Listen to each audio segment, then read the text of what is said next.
Bienvenido al podcast de Adiós Adicción. Mi nombre es Gregory Chiñas y como siempre te doy la bienvenida a un nuevo episodio de Adiós Adicción. Aquí me gusta platicar con personas que han superado su adicción o que están en ese proceso de hacerlo. Aderezado en ocasiones con mis propias experiencias, todo esto con la finalidad de que tú encuentres motivación o bien para que al caminar tu camino hacia la recuperación no te sientas solo. También quiero aprovechar esta oportunidad por si es la primera vez que me visitas, decirte la descripción del podcast para que entiendas un poquito más de qué va todo esto. Compartiré las luchas, los triunfos, las derrotas y cada lección que esté aprendiendo en el camino. Mientras lo hago, invitaré a otros a compartir sus historias de adicción y de recuperación para que pueda aprender de ellos y recordar que no estoy solo. Dejar de beber es solo el comienzo. Mantenerme sobrio y luego convertirme en la persona que sé que debo de ser será la verdadera aventura. ¿Te quieres unir a mí? Bueno, ahí está entonces. Si es la primera vez que me visitas, espero te haya quedado un poco más claro de qué va esto de Adiós Adicción. Y si ya eres una persona que constantemente estás aquí, entonces te agradezco mucho la oportunidad que me das de estar contigo nuevamente. Te quiero recordar que te puedes poner en contacto conmigo al correo electrónico gregory@adiosadiccion.com. Ahí será la manera de que tú me puedas estar ayudando, ¿por qué no? Con algunos comentarios que pueda yo estar dando al aire. No me cansaré de insistirte, no importa cuántas veces lo tenga que decir, espero alguien me haga caso entonces para poder ayudar a los demás. Compartiendo tus comentarios, compartiendo tus experiencias y también en dado caso de que quieras participar en un episodio, grabar una conversación que podamos tú y yo sostener, eso será, la verdad, una bendición absoluta. Así que te estaré invitando en todos los episodios estaré diciéndote, por favor, ayúdame a ayudar a alguien más. Bueno, el día de hoy también vamos a estar platicando, ya se me estaba olvidando, de una historia que me he encontrado de un artículo de la publicación de la salud de la Universidad de Harvard. ¿Qué crees? ¿Crees en el término casi alcohólico? Vamos a platicar al respecto. Vamos a platicar de dos historias, la historia de Jennifer y la historia de Marcus. En este caso, dos personas que han compartido sus experiencias a la revista de la Universidad de Harvard, la cual a su vez nos ayudará a entender un poco más cuál es este concepto de casi alcohólico, ¿sale? Este artículo es titulado Casi alcohólico. ¿Mi ser querido o yo tenemos un problema con la bebida? Y pues bueno, aquí cabe mencionar que pueden haber muchas razones por las cuales las personas beben. Tú seguramente tendrás la tuya propia que nadie más podrá entender, o al menos eso es lo que tú piensas. Como por ejemplo, muchas personas consumen alcohol para lidiar con el estrés, pero no se dan cuenta que eso nada más agrava los problemas en sus vidas. Antes de empezar con esto de que si es un alcohólico o no alcohólico, me gustaría matizar un poco. Tú sabes que ya lo he mencionado anteriormente, que yo no creo necesariamente el hecho de que o eres alcohólico o no lo eres. Hace unas semanas, la vida me ha puesto en situaciones donde he tenido que ser más flexible conmigo mismo. Empezar a ver los matices. Empezar a creer que hay una escala de colores o que hay una escala de grises para pasar del blanco al negro, para no ser solo frío o caliente. A mí me ha servido en ocasiones mucho ese tipo de pensamiento en ocasiones me ha ayudado para conseguir ciertas metas en mi vida, te soy sincero. Pero también la propia experiencia me ha puesto ahorita en este momento para empezar a ver ciertas cosas de distinta manera. Y no necesariamente, tú sabes que no es mi intención minimizar el problema que tengo. No quiero decir, pues bueno, como soy casi alcohólico, entonces no presto tanta atención a las cosas que me están pasando. De hecho, no, yo creo que debes de prestar mucha más atención porque tu objetivo final es no convertirte en alcohólico, que de hecho también ese es el siguiente punto que quiero tratar. Recuerda que también ya he mencionado, si has escuchado algunos otros episodios, he mencionado que el término alcohólico como tal ya está llegando a su momento de ser obsoleto. Ya cada vez los médicos no utilizan el término de alcohólico, es trastorno por consumo del alcohol. ¿De acuerdo? Entonces, ese trastorno tiene varias clasificaciones incluso. No es o tienes el trastorno al 100% o al 0%. Precisamente es lo que se trata de evitar. Se trata de evitar de que las personas caigan de 0 a 100, blanco o negro, frío o caliente. Hay varias maneras de clasificar el trastorno por consumo del alcohol, desde obviamente ligero, severo, medio, etc. Entonces, ¿en cuál encajamos nosotros sí importa. ¿Sale? Pero bueno, para efectos prácticos y para entonces pasar ahorita a lo que la publicación de la revista de Harvard publicó hace algunos meses, seguiremos utilizando el término de alcohólico para no cambiar nada de lo que se ha escrito aquí. ¿Sale? Entonces, bueno, pasaré a leerte el artículo. El artículo incluye las dos experiencias con esas dos personas que te comento. No le estoy cambiando nada. Ya posteriormente daré mi opinión al respecto. Empecemos entonces. ¿Casi eres alcohólico? Algunas personas creen que solo hay dos tipos de personas en el mundo, los alcohólicos y los no alcohólicos. Muchos también creen que o nacemos o nos hacemos. Esto ha sido una opinión predominante durante mucho tiempo, y aunque esta afirmación puede parecer dramática para algunos, tiene cierta base en la realidad. Quienes sostienen estas creencias tienden a ser personas que ya han experimentado o presenciado los síntomas más graves y o las consecuencias más graves de la bebida, como por ejemplo, no poder dejar de beber desde la primera vez que se tomó una bebida, tener apagones o tener lagunas mentales repetidamente. Es decir, no se puede recordar lo que se sucedió en el día anterior después de tomar solo algunos tragos. También, ser arrestado varias veces por conducir en estado de ebriedad, o también volverse violento en más de una ocasión al beber. Eso que me describe muchas ocasiones en el pasado. Sabemos por nuestra propia referencia clínica que hay personas que desarrollan patrones y comportamientos graves de consumo de alcohol, como los que se acaban de describir. Estos son verdaderos alcohólicos. Sin embargo, también hay una gran cantidad de personas que no cumplen con los criterios aceptados para diagnosticar el alcoholismo, pero caen en un área gris de problemas con la bebida. Estos son los casi alcohólicos. Cualquiera que beba mucho corre el riesgo de sufrir consecuencias adversas para la salud, pero algunas personas parecen enfrentar un mayor riesgo de desarrollar problemas de salud relacionados con el alcohol. La razón parece ser en gran parte biológica, aunque es probable que los factores ambientales también desempeñen un papel en esta diferencia. Los investigadores han descubierto, como por ejemplo, que las personas difieren en la forma en que sus cuerpos metabolizan el alcohol. Dado que nuestra composición biológica se determina al nacer, hay algo de verdad en esa idea de que tenemos ciertos rasgos que nos hacen más o menos vulnerables a los efectos del alcohol. Nuestro descubrimiento del casi alcohólico se produjo a través de nuestros muchos años de trabajo, no solo con personas que tenían los tipos de problemas con la bebida que acabamos de describir, sino también con un grupo mucho más grande de personas con una variedad de patrones de bebida que no cumplían con los criterios de alcoholismo. Como se ha señalado anteriormente, la mayoría de este grupo más grande vino a nosotros no porque estuvieran preocupados por su forma de beber, sino vinieron en busca de ayuda con algún otro problema. La conexión entre los problemas para los que buscaron ayuda y su forma de beber surgió más tarde. Veamos entonces un par de ejemplos. La historia de Jennifer. Jennifer, de 41 años, estaba casada y tenía 2 hijos, un hijo de 11 años y una hija de 9. La familia de Jennifer era una típica familia contemporánea donde hay 2 ingresos. Tenía un trabajo de gerencia media en una gran empresa de desarrollo y administración de bienes raíces, mientras que su esposo, Dan, trabajaba en el departamento de tecnología de la información de una gran universidad. Como sucedía con la mayoría de las personas que conocían, ellos tenían dificultades para equilibrar las exigencias del trabajo con las de la crianza de los hijos, sin mencionar las tareas del hogar. Disfrutaron de su vida en una cómoda comunidad suburbana con buenas escuelas y acceso a recreación. Dan y Jen se conocieron en la universidad durante sus primeros años y se casaron un año después de graduarse. Como estudiantes universitarios, habían disfrutado de la fiesta tanto como la mayoría de sus amigos, pero nunca se habían pasado de la raya.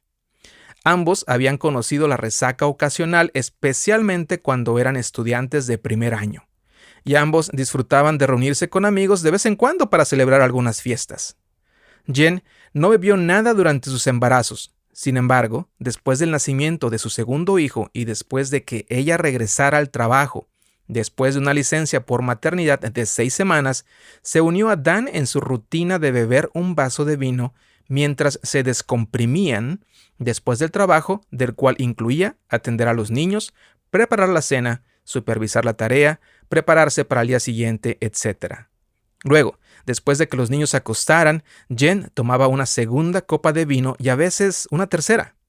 Ella comenta que durante varios años esta fue una forma eficaz de liberar el estrés que se acumulaba a lo largo del día. También sintió que la tercera copa de vino la ayudó a dormir mejor.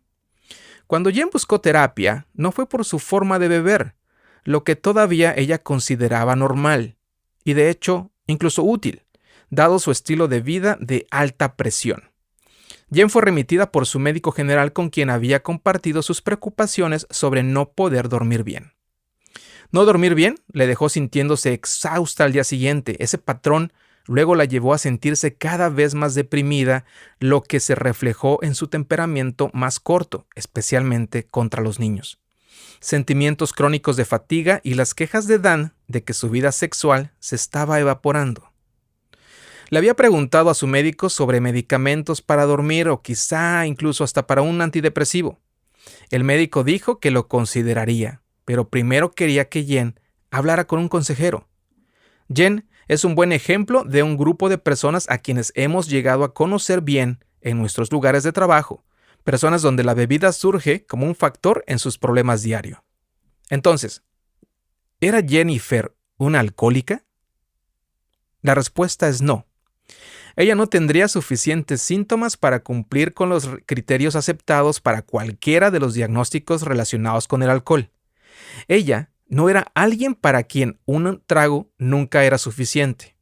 Tampoco bebía con la frecuencia suficiente para mantener un cierto nivel de alcohol en su cuerpo. Ella nunca experimentaría una laguna mental. Y así, sin embargo, estaba claramente experimentando síntomas como problemas para dormir, fatiga crónica, depresión y arrebatos de ira, que los verdaderos alcohólicos suelen informar que ellos sufren. La respuesta para Jen fue que en algún momento había cruzado la línea que separa el consumo social normal del consumo casi alcohólico. La buena noticia para ella fue que este descubrimiento se convirtió en una oportunidad para reevaluar su forma de beber, junto con el estrés que parecía estar impulsándolo, y tomar algunas decisiones. Al final, hizo algunos cambios no solo sobre su forma de beber, sino también sobre cómo lidiar con el estrés que enfrentaba y cómo crear un equilibrio en su vida. Ella había tenido ese equilibrio cuando era estudiante e incluso también como recién casada, pero se había vuelto desigual a medida de que su vida se llenaba más y más de responsabilidades. Esa fue la historia de Jennifer. Por favor, haz tus conclusiones si es que así lo quieres hacer, si ella era alcohólica o no. La Universidad de Harvard en este artículo considera que ella puede ser llamada como casi alcohólica. Bueno, pasemos entonces ahorita a la historia de Marcus. Marcus, de 19 años, había tenido un buen desempeño en la escuela preparatoria a pesar de luchar con el trastorno por déficit de atención con hiperactividad.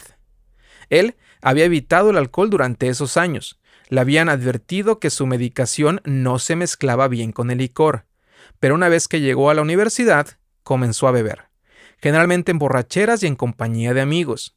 Al principio, la desventaja de la bebida de Marcus fue bastante sutil. Sus calificaciones bajaron poco a poco y a veces faltó a clases la mañana después de beber. Por el lado positivo, él se volvió más extrovertido cuando bebía y era menos tímido de lo que había sido durante sus años de preparatoria. Un factor que complicaba la situación de Marcus era su edad. Beber en la población en edad universitaria generalmente implica una gran cantidad de borracheras, que a menudo se organiza en torno a juegos de beber. Cabe recordar que beber en exceso está definido por el Instituto Nacional de Abuso de Alcohol y Alcoholismo como un patrón de consumo de alcohol que corresponde a 5 o más tragos para un hombre y 4 o más para una mujer en aproximadamente 2 horas, lo que resulta en un nivel alcohólico de sangre de 0.08% o más. Uno de esos juegos es el beer pong, en el que los oponentes intentan hacer rebotar una pelota de ping pong en el vaso de cerveza lleno de los demás. Cuando tu oponente atina la bola en tu cerveza, tienes que beberla toda. Entonces comienza otra ronda. Marcus encontró divertidos estos juegos como el beer pong. Era socialmente aceptable y una manera fácil de superar su timidez. Estar borracho también le facilitó hablar con las chicas, lo que reforzó aún más su comportamiento. Sin embargo, a mediados de su segundo semestre en la escuela, Marcus estaba en peligro de reprobar un curso y apenas iba a pasar otros 3. Para empeorar las cosas, después de beber demasiado, un viernes por la noche en una fiesta de fraternidad, se peleó con un tipo que pensó que Marcus estaba coqueteando con su novia. Se intercambiaron palabras, pero en lugar de terminar ahí, Marcus empujó al tipo y luego le lanzaron puñetazos. Temiendo que pudiera dar lugar a una pelea, alguien llamó al 911 de la policía del campus. De acuerdo con la política de tolerancia cero de la universidad hacia la violencia en ese campus, a Marcus se le prohibió vivir en el campus el siguiente semestre. Si bien se las arregló para evitar reprobar, terminó ese primer año con un promedio de calificaciones que puso en peligro sus posibilidades de ingresar a la escuela de farmacia a la cual siempre él había soñado asistir. La pregunta de nuevo es, ¿Marcus era alcohólico? Marcus es otro ejemplo de alguien que cruzó la línea y entró en la zona gris del casi alcohólico. ¿Vio este joven la conexión entre las consecuencias negativas que estaba viendo y su comportamiento con la bebida? No, él no lo hizo. La única razón por la que él buscó asesoramiento fue porque en lugar de una suspensión por el resto de ese semestre, a Marcus se le ofreció la opción de inscribirse en un programa de manejo de la ira en el Centro de Asesoramiento Estudiantil. Esta es una intervención típica y en absoluto exclusiva de Marcus. Como hemos aprendido, cita el artículo, es común que las autoridades e incluso los seres queridos se concentren en un solo incidente, en el caso de Marcus su comportamiento agresivo, y lo identifiquen como el problema, mientras ignoran el contexto, consumo excesivo de alcohol, en el que se produce el problema. Esta es una evidencia más de que los casi alcohólicos hasta ahora han permanecido como un segmento en gran parte invisible de la población. Las investigaciones muestran sistemáticamente que las personas tienden a beber más a finales de la adolescencia y entre principios y mediados de los 20. Los adultos jóvenes, tanto hombres como mujeres, son especialmente propensos a beber en exceso. Para algunos de estos jóvenes, tal consumo de alcohol puede provocar otros problemas graves, como por ejemplo, algunos estudios han demostrado que una región del cerebro asociada con el aprendizaje y la memoria, el hipocampo, es más pequeña en personas que comenzaron a beber en la adolescencia. Y los estudios de adolescentes que fueron tratados por abstinencia de alcohol mostraron que eran más propensos a tener problemas de memoria que los adolescentes que no bebían. Desafortunadamente, lo que algunos estudiantes universitarios consideran el consumo social de alcohol puede incluir varios juegos de borracheras. No todos los estudiantes universitarios beben en exceso, pero este comportamiento tiende a ser bastante extendido y relativamente tolerado por sus compañeros en los campus universitarios. No es raro que los estudiantes se emborrachen hasta el punto de desmayarse, debido a ese contexto social y también porque su forma de beber se limitaba principalmente a los fines de semana. En este caso, Marcus consideraba que su forma de beber era normal. Pensó que solo estaba haciendo lo que muchos otros estudiantes hacían. Entonces, ¿cómo podría tener un problema con la bebida? La realidad es que la mayoría de los estudiantes universitarios que se emborrachan con el alcohol pasarán por esta fase y emergerán en la edad adulta como bebedores sociales normales. Algunos de los bebedores más empedernidos pueden sufrir problemas de memoria o de aprendizaje relacionados con su consumo anterior del alcohol, aunque es posible que ellos mismos nunca hagan esa conexión. Algunos se convertirán en alcohólicos en toda regla, y algunos, como Marcus, se convertirán en casi alcohólicos.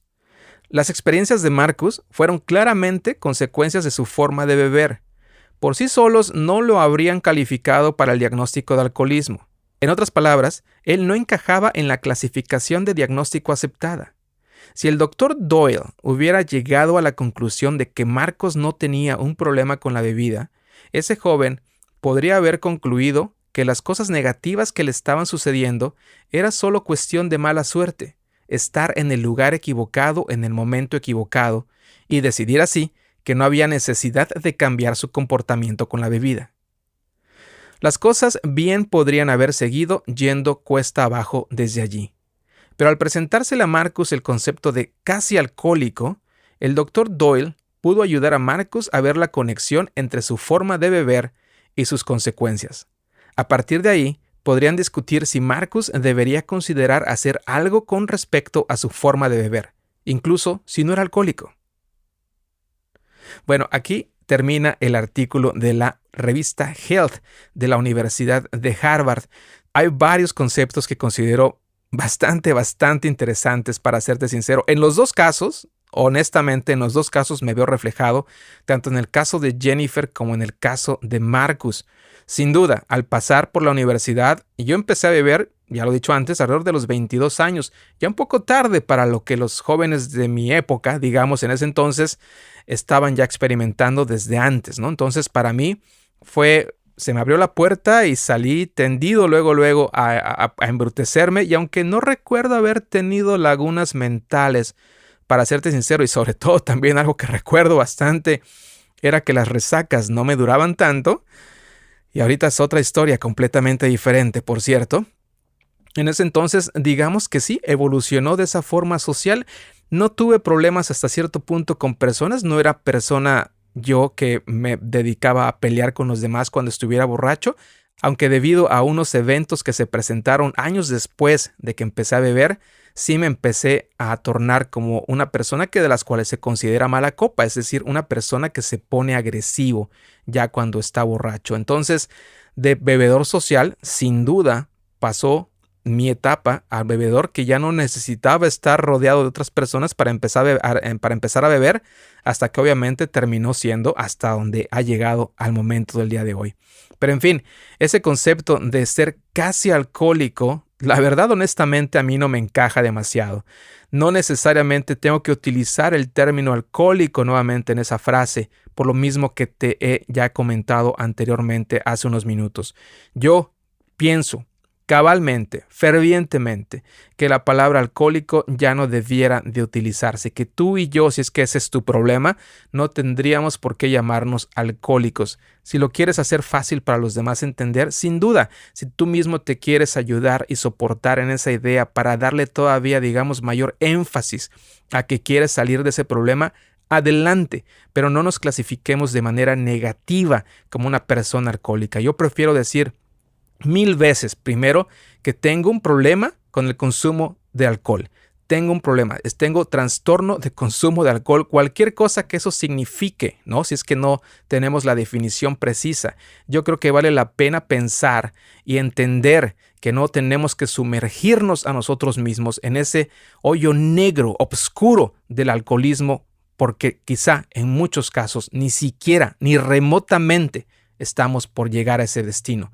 Pero en fin, si es que en dado caso tú quisieras saber más o menos cómo se aumenta el riesgo entonces de estar en ese trastorno por consumo del alcohol, o TCA como lo llamaré de aquí en adelante, ¿cómo es que aumenta ese riesgo? Entonces te quiero mencionar lo que también he encontrado aquí para que nos quede un poco más claro cómo identificarnos con ello. El riesgo de que una persona desarrolle TCA, trastorno por consumo del alcohol, depende en parte de la cantidad, la frecuencia y la rapidez con la cual se consume el alcohol. El abuso de alcohol, que incluye el consumo excesivo de alcohol y el consumo excesivo de alcohol, entonces con el tiempo genera o aumenta el riesgo de TCA. Otros factores también aumentan el riesgo, como beber a temprana edad.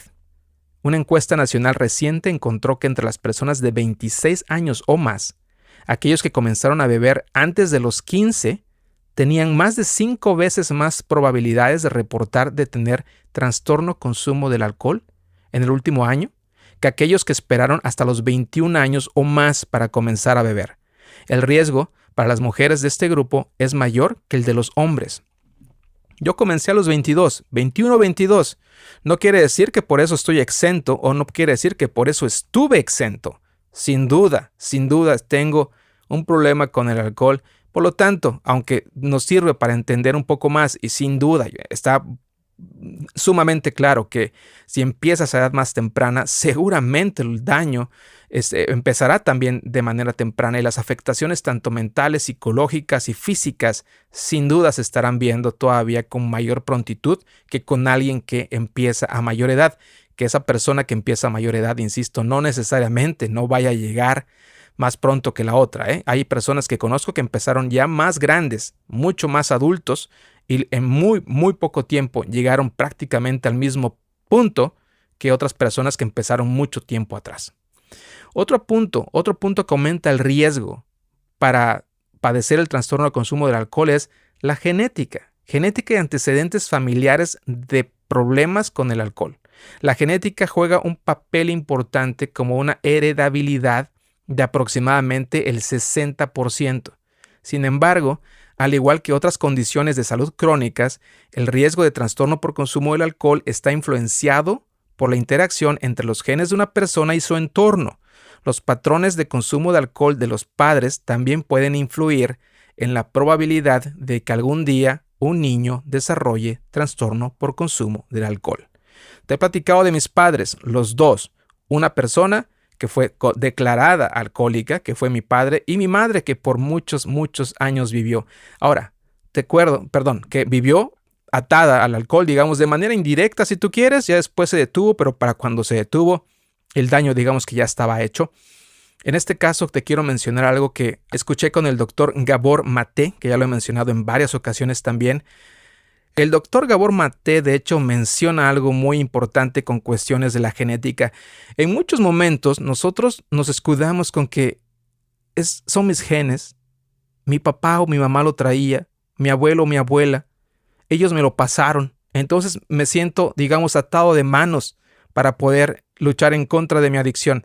Y él tiene un punto, el doctor Gabor Maté tiene un punto muy importante. No los genes no te están haciendo alcohólico. Tu ambiente, tu entorno social, todos esos factores que afectan, sin duda, tus genes entran a esa mezcla, pero no por tus genes, por la única razón de tus genes, tú ya estás predestinado a ser un alcohólico o no. Tus genes sí forman una parte dentro de esa mezcla, pero no es el factor más importante, ¿sale? Entonces, a dejar de escudarnos, a dejar de decirnos que porque lo tengo en mis genes no tengo otra cosa más que aceptarlo. No, afectó más, en mi caso, el ver a un padre alcohólico que él y sus genes, los cuales se me hayan pasado a mí. Me afectó más ver una casa disfuncional que mis genes, te lo prometo. Aprendí más de cómo ponerme y embrutecerme de los amigos que de esos genes que seguramente tengo. Bueno, el último factor que te quiero mencionar con respecto a aumentar el riesgo para el trastorno de consumo por alcohol es el siguiente: condiciones de salud mental y antecedentes de trauma. Una amplia gama de afecciones psiquiátricas, incluida la depresión, el trastorno de consumo por alcohol por estrés postraumático y el trastorno por consumo de alcohol por déficit de atención con hiperactividad. Las personas con antecedentes de trauma infantil también son vulnerables al trastorno por consumo del alcohol. ¿En cuántas ocasiones no has escuchado? Quizá eso te haya pasado a ti. Probablemente eso me pasó a mí y apenas esté intentando entender esa parte de mi vida, que de esos traumas infantiles, de esas cosas que nos pasaron cuando éramos niños, tanto viviendo en esa casa disfuncional, como también incluso el sufrir de algún tipo de abuso, ya sea físico, psicológico o incluso sexual. ¿De cuántas historias no hemos escuchado de niños o de niñas que han sido abusados sexualmente y que desafortunadamente el único camino para posteriormente ayudarse a sí mismos es refugiarse en la adicción? Sea cualquier tipo de adicción que ésta sea, al alcohol, a la cocaína, a la marihuana, incluso a la comida o a cualquier otro trastorno adictivo. ¿De cuántas historias no sabemos? En algún momento, espero tener la valentía como para poderte comentar la historia que aún tengo en mis adentros, la cual no he podido externar porque seguramente desenterrará muchas cosas de las cuales no sé si esté preparado. Pero en fin, las condiciones de salud mental y antecedentes de trauma son muy importantes. También, de hecho, el doctor Gabor Maté le da mucho más peso, un peso mucho más importante a los antecedentes de trauma que incluso a los genes, ya como lo he comentado anteriormente. Pero en fin, esto es lo que te quería comentar el día de hoy. Por favor, dime qué piensas, si crees en el casi alcohólico, en el alcohólico puro, si crees que el término incluso de alcohólico debiera de ser utilizado en estas fechas, si debiéramos ya de quitarle tanto ese estigma y ya no utilizarlo para entonces darnos la oportunidad de entender y de comprender cómo es que funciona el trastorno por consumo del alcohol en este caso. Y estoy seguro que para otro tipo de adicciones existe precisamente el mismo término, ¿no? No es de que una persona es o no es blanco o negro. Aprendamos a ser más flexibles, incluso con nosotros mismos. Todo progreso que nosotros hagamos entonces también es importante. Esos progresos que se han marcado con esfuerzo, que se han marcado con esa intención de ser una mejor versión de nosotros mismos, deben de ser considerados. Tú debes de considerar todo el empeño que le has puesto a superar tu adicción. Y esto que platicamos aquí solo es para ayudar a entenderte un poco más, para que hagas eso más flexible, para que entiendas que hay matices. La idea es seguir avanzando. Y ya sea que tu color sea más claro o que el color sea más oscuro, que sigas avanzando al extremo que vaya a definirte como una mejor persona. Bueno, te recuerdo que te puedes poner en contacto conmigo al correo electrónico gregory@adiosadiccion.com. Te recuerdo que necesito de tu ayuda. Te recuerdo que mi idea no es volver a hacer mis oratorias de 30 minutos, de 1 hora. Te recuerdo que mi idea nuevamente en esto que en un momento llamé la segunda temporada, que ya lo he vuelto a poner como solo una, es estar platicando con personas, es compartirte la historia de los demás. Por lo tanto, si tú conoces a alguien o si tú mismo quieres participar, por favor, mándame un correo y ahí nos estaríamos poniendo de acuerdo. Te agradezco mucho entonces que te hayas quedado conmigo el día de hoy. Te recuerdo que hay gente que te quiere, te recuerdo que hay gente que te ama, que estoy seguro que hay muchas personas que quieren que superes tu adicción. No les des la espalda, háblales de frente, pídeles ayuda, pero si ellos te ofrecen ayuda, respétala y venérala y cumple con las cosas que vayas a prometer. Aquí nos escuchamos entonces en un siguiente episodio de Adiós Adicción. Hasta la próxima.